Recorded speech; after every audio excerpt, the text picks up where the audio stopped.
दूसरी चीज़ हम बात करेंगे कि आपके जो बच्चे हैं उनमें हम क्या ऐसा कर सकते हैं, किन चीज़ों का ध्यान रख सकते हैं कि उनमें कुपोषण ना होने दें।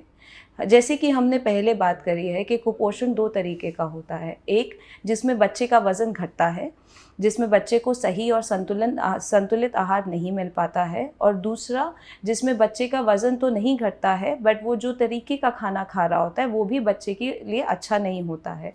बहुत सारे बच्चे बहुत सारा शुगर खाते हैं, टॉफ़ीज़ खाते हैं, चॉकलेट्स खाते हैं, बाहर का जूस पीते हैं, उसको भी एक तरीके का कुपोषण माना जाता है। इस तरीके के जो खाने पीने का आदतें होती हैं, इसकी वजह से इन बच्चों में डायबिटीज़ और हाई ब्लड प्रेशर भी बढ़ने लग गया है, जो कि नॉर्मली अडल्ट्स में देखा जाता है।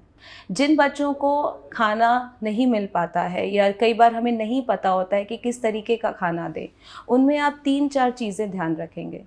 बच्चे को कम से कम रोज़ 1 से 2 रोटी खाना ज़रूरी है, ताकि उनमें एक आहार जो अनाज का पोर्शन है वो जाना चाहिए।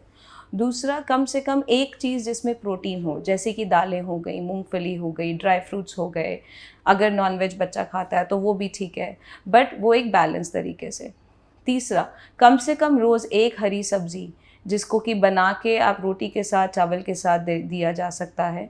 कम से कम दिन में 2 बार सलाद, जिससे कि बच्चे को फाइबर भी मिलता है। एंटीऑक्सीडेंट्स एक ऐसी चीज़ें होती हैं, वो भी हमें फ्रूट्स और वेजिटेबल्स से मिलती हैं, जो हमें बीमारियाँ भगाने में हेल्प करती हैं। कम से कम दिन में 1 फ्रूट या 2 फ्रूट होना चाहिए।